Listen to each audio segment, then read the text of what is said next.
Hello and welcome back to another Storytime video. For those of you that are new, my name is Meg, welcome to the channel. I am a flight attendant for a UK airline and predominantly I do post travel and cabin crew content. However, two of my other niches on this channel are Storytimes and fashion, and Storytimes I would say are probably my most viewed and most requested videos, like next to my travel videos. I went through a stage where I was making lots of story times about previous relationships, friendships, all that jazz. So if you do want to watch any of those, I will leave the playlist in the description box below. However, I haven't done a story time for a long time because I ran out of people to talk about. And then I was thinking recently, what could I do a story time about? Because obviously other things have happened in my life that aren't to do with relationships or friendships. And I thought, you know what? I'm going to talk about my experience at dance school. So for those of you that don't know, when I was 8 until the age of about 12, I attended a dance school. I did tap, modern and ballet predominantly, but I also did occasionally do acting and singing as part of summer school, as part of the shows that we did. They didn't train you in it, like it wasn't a taught skill, but they did expect us to do it anyway, which is make sense. It's how I got into my love of performing and how I ended up going to college and university and studying it. And it was a big part of my life, but a lot of toxic shit happened. So that's what we're going to get into today. So it's going to be like a compilation of lots of different stories. There's no one specific story because so much happened in the 5 years that I was there. But some of it is literally just unbelievable. And looking back, I can't believe that I put up with that. I don't know why I stayed as long as I did. I have no regrets because, you know, everything happens for a reason. Obviously, I won't be naming my dance school or any of the people that I talk about. They will all have fake names. And just a little disclaimer, I don't hold any malice towards any of these people anymore. This was a very long time ago. I obviously first joined when I was 8 and I'm now 29. So 21 years ago this was. So I definitely don't hold any malice towards the people involved. However, you might notice that when I talk about what happened, it will seem like I'm still bitter or I still have some kind of feeling about it.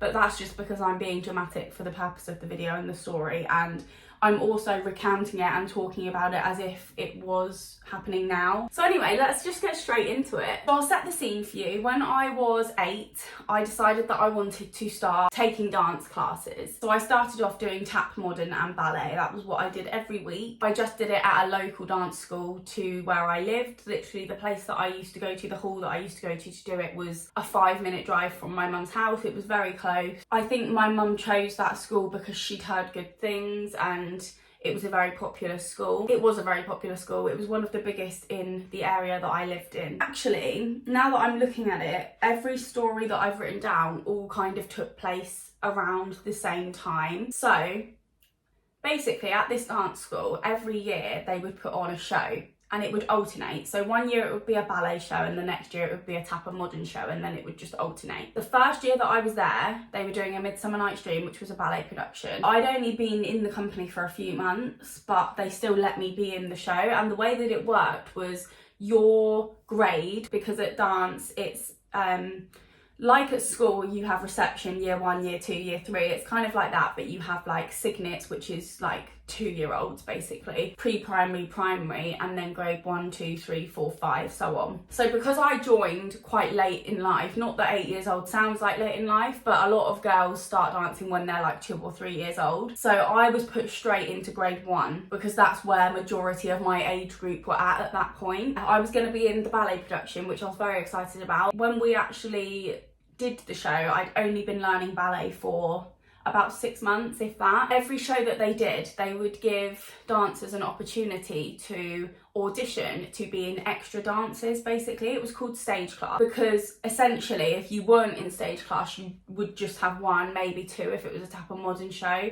You would just have those amount of dances to do because you only did the dance for your grade and your class. So a show could be like 2 hours long and you'd be in it for one like 3-minute dance. So for the rest of the show, you'd just be sat doing whatever, really. I used to make Scoobies. I don't know if anyone remembers those. They were called Scoobies. They were like these little, how do you even describe them? I'm going to put a picture because I can't even describe them, but that's what I used to sit there doing. You would like read. This was before like iPhones, before even social media, to be honest with you. It was back when we used to do actual things to entertain ourselves rather than sitting looking at a screen. So generally, obviously shows were a lot of fun, but it could get quite boring if you were just in the one. The year that I joined too late to audition for these extra dances, so I didn't end up auditioning for the first one, but the second show that we did the following year, which was The Wizard of Oz, I auditioned for these extra dances. Obviously at this point, I'm just coming up for a year of learning to dance, so I wasn't expecting much. I don't think I wasn't expecting to get in, but I was hoping to. I can't remember like the full ins and outs of the audition, but we had to learn and perform a dance, we had to sing, which, as I mentioned, they didn't actually train us in singing, so expecting us to sing when you've not actually taught us to sing and expecting us to then sing on stage in front of hundreds of people was crazy to me. Also acting, so we would have to sing and act even though we'd been given no training in it whatsoever in this audition. Spoiler alert, I didn't get into these extra dances. However, they did give me an extra part, so because it was a tap and modern show, you'd have one tap dance to do and one modern dance to do, so I already had two. I was then given a third just to kind of show their appreciation that, like, you know, I was almost there but not quite, which I actually did appreciate at the time, and I think my mum did appreciate it as well. Let me just say that was probably the only occasion where they actually showed any appreciation towards me and actually rewarded me for anything that I did. So I'm not saying that every single child deserves like personal recognition, but that was probably the only occasion I can think of in the 5 years that I was there that I actually felt like they believed in me and they appreciated me. Fast forward another year, we were doing another ballet production because it was alternate years. I auditioned again, and this time I really wanted it and I was really like counting on getting it, because at this point I'd been doing nearly 2 years of dance. During these years as well, I also attended summer school for a week during the summer holidays, which was basically Monday to Friday. Each day you would learn a different type of dance. That was when they used to incorporate singing and acting as well, so that was the only like singing and acting classes they provided. It was a lot of fun. Summer school was so much fun, and then at the end of the week we would put on a show of everything that we'd learned. They also used to have competitions. We had like a t-shirt design competition, which I actually won because my t-shirt was the best apparently. It was a lot of fun, to be honest with you, so I did dedicate a lot of my life to dance. I used to attend 3 classes a week, and then in summer I would do summer school, and obviously when we were doing a show as well, we were in a lot more often, rehearsing, tech run, dress run, like all of that. You guys that have got performing backgrounds will know what I'm talking about. I auditioned for these extra parts and I didn't get it. This time I was really disappointed. Like, I was upset that I hadn't gotten it because I really, really wanted it, and personally I felt like I was good enough. I remember the worst thing for me with this show was I saw so many of my friends got the extra parts. I was like the odd one out in a way. Never mind, we'll go again next year. So the following year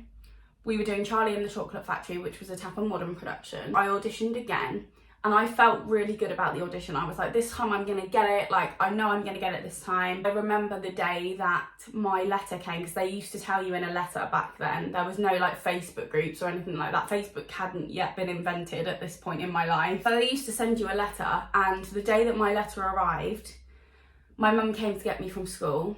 I remember I was with one of my friends that I used to take dance classes with, who became one of my best friends during my childhood. My mum picked us up and she said, there's a letter for you at home. The whole drive home, I was so nervous. I had my fingers crossed for the whole drive home. I literally wanted it so badly. I opened the letter and it said that I'd been accepted, and my mum literally picked me up and spun me round. We were both so happy. But then I realised once rehearsals started that everyone got in. There was no rejections. Every single person that auditioned got in. There's something about when you audition for something, not that I want people to get rejected, but at least then you know you've been picked for a reason. I feel like when they just accept everyone, it's like, oh, I don't feel that special about it now. Do you know what I mean? Sounds really bad to say, but I feel like you'll get what I mean. Like, I would have felt more like it was an achievement if they'd only picked a certain amount of people, but literally everyone got it. A little bit disheartening, to be honest, but I got over it because I was so happy that I had finally been chosen to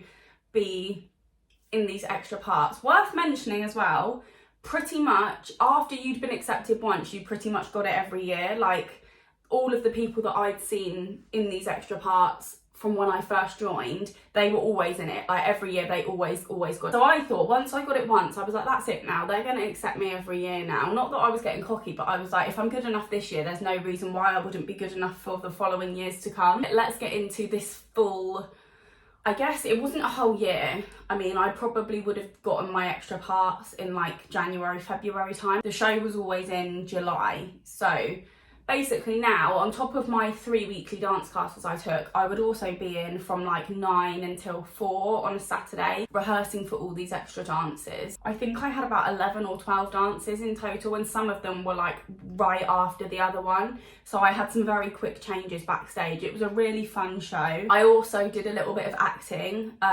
Not that I was chosen for a part, but they just picked a couple of random girls to do a speaking part at the beginning of the show, which I was one of them, and the acting was absolutely terrible. I watch it back and I think, oh my God, you can tell I hadn't had any training whatsoever. But I was a kid. I was literally 11 years old at this point. It's okay, we'll get over it. So let me tell you the first problematic thing that happened during this time. Obviously, when you're a dancer, a lot of the dances we wear leotards and tights. I was 11 years old, bearing in mind I was a child. I had a child's body. I didn't have boobs, I didn't have hips. I was literally just this beanpole. Like, I had nothing to me, clearly, because I was a child. Also, I had to do a lot of quick changes backstage, as I mentioned. So if I was a woman and I had womanly parts, I probably would have been quite embarrassed about it. But because I was a child, I was like, I don't care, I'll just get undressed. There was this one day where I was sat with my mum. I can't remember what the occasion was, but I think for whatever reason, my mum did used to chaperone and help out quite a lot. So my mum was there,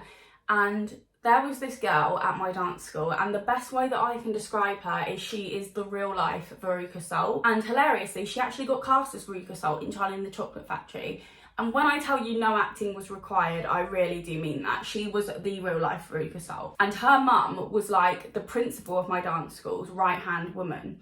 So this girl naturally always used to get parts and always used to get accepted for things, because that was the way it worked at my dance school. If your mum helped out enough and was up the backside of the principal enough, that was how they cast their shows. I'm not saying that the girls that used to get the parts weren't talented, because everyone was talented. But the thing is, you can't always constantly be giving the same parts to the same people. You've got to rotate. Unfortunately, it's like that everywhere. It was like that at my university as well. So anyway, this woman, the mother of Veruca Salt, we'll call her Karen, I think that's fitting. Karen is like talking about what to wear underneath your leotard. And obviously, at 11 years old, I'm like, well, I'm gonna wear pants, knickers. Like, what else would I wear at 11 years old? This woman starts telling me, an 11-year-old child, to wear a thong underneath my leotard, so that you can't see my pants. Bearing in mind, at this point, I've been doing it for 4 years. I've worn leotards a lot. I know that I can wear my leotard in a way that won't show my pants. I didn't like this, and I kicked off. I was like, I am not wearing a thong. Like, at this point, why would that even be on my radar? Like, as a child. To me, at that point in my life, a thong was something a woman wore, and it was something that exposed your private area more than what I would want at 11 years old. So naturally, I'm like, I'm not wearing a thong. Why this woman feels like she has any kind of right to be telling me what to wear, not really sure on that one, because she wasn't even a teacher, she was just a helper outer. I ended up basically being like, you're not telling me what to do. I still had a little bit of an attitude on me even at that age. I was like, you're not telling me what to do, you're not my mum, I'm gonna wear what I want, basically. And let me tell you, not once did she ever try that with me again. It was very rare for the dancers to kind of answer Karen back and tell her that they're not doing what she's told them to do, even though she has no authority. She's not a teacher, as I mentioned. So I think it kind of got around that I had basically told Karen where to go and told her I wasn't doing what she was asking me to do. A couple of weeks later, it came to this event that we would always take part in at my school, but only the people that got into the extra classes would take part in it. It was called a chance to dance. People that are into dance and are from the Dorset area might have heard of it. It's basically a showcase of all the different dance schools in Dorset. Not a competition. We would all prepare 2 dances each, and usually, because it always took place like a month or 2 before our show, it would always be a dance from our show that we would do. However, it was a full day thing. it was from like 8 in the morning until about 9 o'clock at night on a Sunday, so before a school day. Extremely tiring. I don't know how I used to do it. Basically, you would go to the venue of where we were performing. Obviously, you'd rehearse for the actual show, but on top of that, they used to get some choreographers in that would teach us 2 different dance mediums to what we used to learn. On this occasion, I think it was like hip hop and something else. I can't remember what the other one was. We would learn it. It wouldn't just be my dance school, it would be all of the dance schools would learn it, then perform it, and the choreographer would pick like 2 or 4 people from each school to then perform it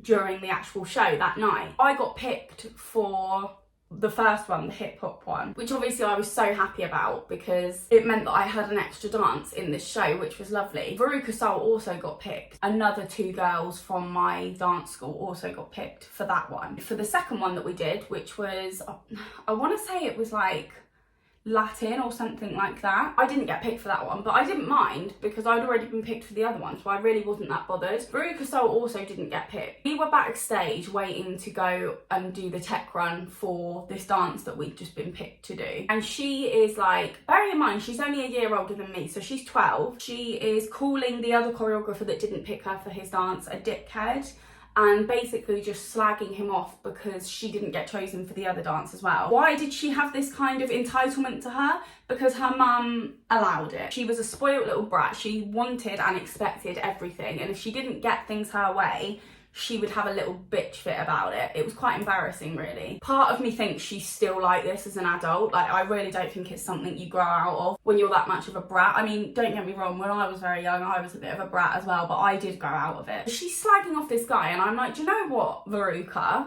You should just be grateful that you got picked for one, because there are so many girls in our dance school that didn't get picked for either of them. Are they crying about it? Are they slagging off the choreographers? No, they're just getting on with their life, because that's life. You don't always get picked for everything. It doesn't mean that you need to slag off the choreographer that didn't pick you. Maybe he saw what kind of person you were and that's why he didn't pick you. She told me to shut up and threatened to punch me in the face at 12 years old. Naturally, I'm upset by that because I'm 11. I got upset, and her and these 2 other girls that I mentioned that had been picked for the dance are completely ignoring me, just letting me sit and cry on my own until the teachers came backstage, and suddenly they're comforting me and hugging me and being like, are you okay? And I'm like, this is my first experience of fake bitches, honestly. You lot were all just ignoring me. You just threatened to punch me in the face and made me cry, and now you're cuddling me, acting like my best mate. From that point on, I was like, I'm done with you lot. Like, you are not my friends. And I think even at 11 years old, subconsciously, I was very particular about who I trusted at that point, because how girls at that age could be so nasty for no reason. When I was making a valid point, it wasn't for me. They were not for me. So that was a lovely day. Apart from that, to be honest, it was a really fun but very tiring day. And the fact that it was on a Sunday before a school day, just why? Why on earth would you do that? Pretty much everyone that was in that dance school would have had school the next day because we were all young. There were obviously a few that were over 16, but most of us were all school age. Whose idea was that? I want to meet the person whose idea that was. So let's now fast forward to the day of our technical rehearsal. So if you don't know what a technical rehearsal is, it's basically a full run of the whole show. Not a dress run, but just a run to check all the technicalities of it, basically. So the sound, the music, everything like that. And it took place in the hall where most of my dance classes took place. It was a whole day thing. It was like a 9 till 5 thing as usual on a Saturday.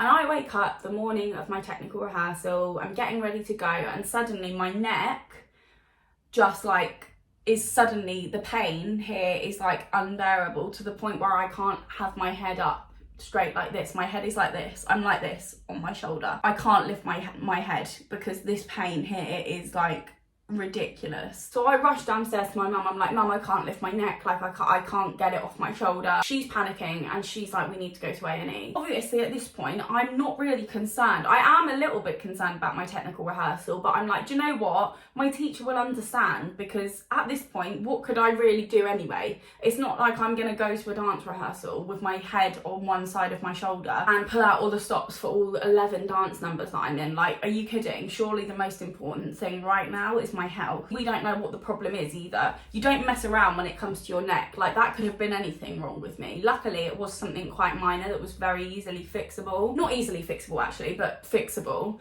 But that could have been anything. That could have been like something really serious. So why am I going to be like, do you know what, let's forget about this, let's park this for today and let's go to my technical rehearsal? Of course I'm not, and of course my mum isn't. She took me to A&E, and obviously it was quite a long process because I had to wait to be seen. Turned out I had something called wry neck, which I'll put the little description of what wry neck is on screen, but basically it's nothing serious.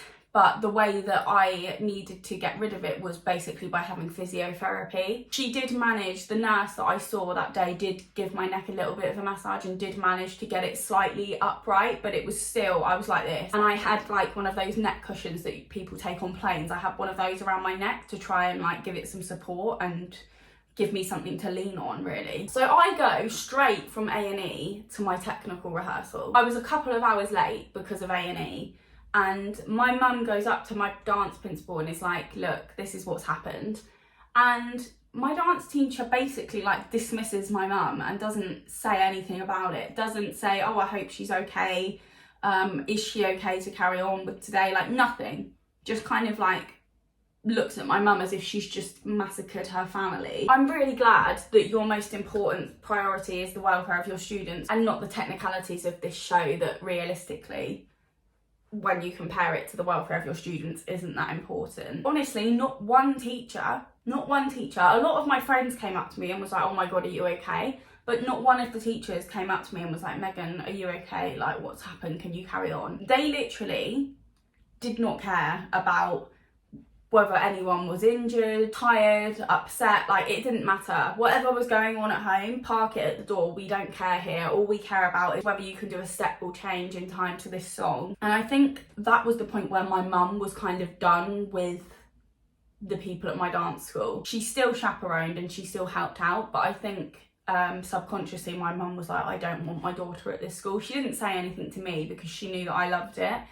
But this was definitely the point where she was like, wow, you lot are actually unbearable. So I did an entire day of a technical rehearsal with my neck on my shoulder, did all of my dances, didn't complain once. And then I come back in for the dress rehearsal like a week later. Obviously I'm better by this point because I've had a session of physiotherapy. My neck is more or less okay now. But again, not one single teacher is like, oh, you're better, like, great. So sorry that you had to go through that, like nothing. No acknowledgement whatsoever. We would always do 2 matinees and 2 night performances, and it was usually Saturday and Sunday. So Saturday afternoon, Saturday night, Sunday afternoon, Sunday night, because generally our shows always took place within school term time, so we couldn't do like a full week dedicated to it. As part of this show, me and the other girl that got chosen to do that little acting part at the beginning, we'd been asked to lead the little ones in their dance. Usually, because these little ones were like 2 or 3 years old, there was always like some older girls basically going through the dance with them on stage so that they kind of stuck to the routine. But they didn't teach us the dance. No one taught us the dance. They just said, can you help these little ones do their dance? And I'm like, okay, but what is the dance? And they're like, oh no, like just help them. I'm like, I don't know the choreography, so how am I supposed to do that? The first show that we did, we were trying to help them as best we could, but what can I do? I can't lead them in this dance when I don't know the dance myself. You've not taken the time to show me it, so what am I supposed to do? But I felt quite honoured that I was helping the little ones because I felt like, you know, I'm a role model, they're all looking up to me. I was really excited for my mum and my dad to see me like being that role model. But my mum and dad weren't watching the first show, they were watching the following one. After the first show, it was actually my tap teacher, she came up to us and was like, you're not helping anymore. I got a bit upset because, as I said, I was excited for my mum and dad to see it, and she literally this teacher just went, oh, Megan, I can't be bothered with you, go away, and opened the door to the dressing room and pretty much like pushed me into it and shut the door on me. Now that I'm sitting here talking about it, it does kind of like, I'm not going to get emotional, but it makes me feel a type of way because I'm like, how dare you treat me like that? I'm a child. I wasn't having a go at my teacher for cutting it. I just got a bit emotional because I'd been looking forward to my mum and dad seeing it, and now they weren't going to see it. That was it. That was why I got emotional, and she just couldn't be asked to deal with it. And in my opinion, if you can't deal with children when they're emotional. You shouldn't be a teacher of any kind. It almost kind of made out like I was a problem and like I was always like this, and I really wasn't. Throughout this whole process, when I had my neck on my shoulder, I hadn't cried, I hadn't complained. And the way that she spoke to me then, it was almost like, oh, I'm sick of you, like you're just a problem. But I'm really sorry that I had a really serious medical issue. How selfish of me. I should have told the people at A&E, do you know what, this isn't important. This is not important right now. The most important thing in this world is for me to go to my dance rehearsal and do everything to standard really well, even though I'm tired and in pain, and not complain once, and basically do nothing wrong ever. Have no emotions about anything, never express anything about the way I feel, never stand up to anyone that's telling an 11-year-old to wear a thong, be completely okay with it when that person's daughter threatens to punch me. Sorry, I forgot about all of that. I'll be good from now on. I feel like I should have left after that show, because that should have been the cherry on top, really, but it wasn't, because I loved dancing. It was literally my hobby, it's what I loved doing. So I didn't leave because I wanted to carry on. So I came back I went to summer school as I always did, and then I came back in September for a new term, continued my dance classes, and then it got to January, February time again when auditions were being held for that year's show. I went to this audition, obviously still did everything that I always did my best, but I came out of it thinking, part of me was like, I've got to get it again because I got it last year and I'm just as good as I was then, if not better, so why would I not get it? But part of me was like, I feel like they're gonna really fuck me over here. Like they're gonna say, no, sorry, but you're not accepted. And that is exactly what happened. About a week later, I got a letter saying, we're not accepting you, basically. And the dagger to the heart on this one was that every other person that had been accepted the year before was accepted again. It was just me. I remember the day that the letter came, I had dance that evening, and I went to my class and I just kind of was, I think I was like a ghost. Like I didn't speak to anyone. I suddenly just felt like, I felt so deflated. Oh, I forgot to mention this as well. The year before when I did get accepted, I actually, well, not me because I didn't have money, but my mum bought some chocolates. I think it was just chocolates. I don't think it was flowers as well, but definitely chocolates, to take to my dance principal and say, thank you so much for accepting me. I'm really excited. I honestly feel like, and I'm not being biased here because I am me, but I honestly feel like that extra part in the shows meant so much more to me than it did to a lot of the girls. I feel like a lot of them got to a point where they were so used to being accepted and so used to getting parts all the time that it was just like second nature to them. Whereas to me, it actually meant something. Like it meant something way deep down inside me. When they then decided to reject me the following year for no reason, like what is your reason for that? I was heartbroken. I still can feel it now talking about it. I can feel that pain inside that I felt. I felt so rejected, so deflated, and I just thought, do you know what? I don't know why I'm doing this. Why am I doing it? I'm clearly not good enough. And for a 12-year-old, because I was 12 by this point, I'd had a birthday, for a 12-year-old to be thinking I'm not good enough, that is just heartbreaking, isn't it? And to be honest with you, that was the start of my whole low self-esteem. I don't want to get deep, but I've always gone through life since that point thinking I'm not good enough, especially when it comes to performing. I think if other people had been rejected as well, I wouldn't have felt so bad, but it was the fact that out of everyone, I was the only one that auditioned again and didn't get it. It felt personal. It felt like it was something to do with me and something about me that they just didn't like. So I went to my dance class that evening and then I came home and I just said to my mum, I'm not doing this anymore. Bless my mum. My mum had literally just paid out for a new term. Some parents might be like, do you know what, I've just paid for this new term, you're going at least until the end of term. But my mum has always cared more about how her child feels than the money and like the financial burden of things. I think my mum must have emailed in or something and said, you know, Megan's not returning to your dance school. And the email back, I'm sure that my dance principal said something along the lines of, oh, we're really sorry to see her go. Like all of this shit. It's like, you're not sorry to see me go.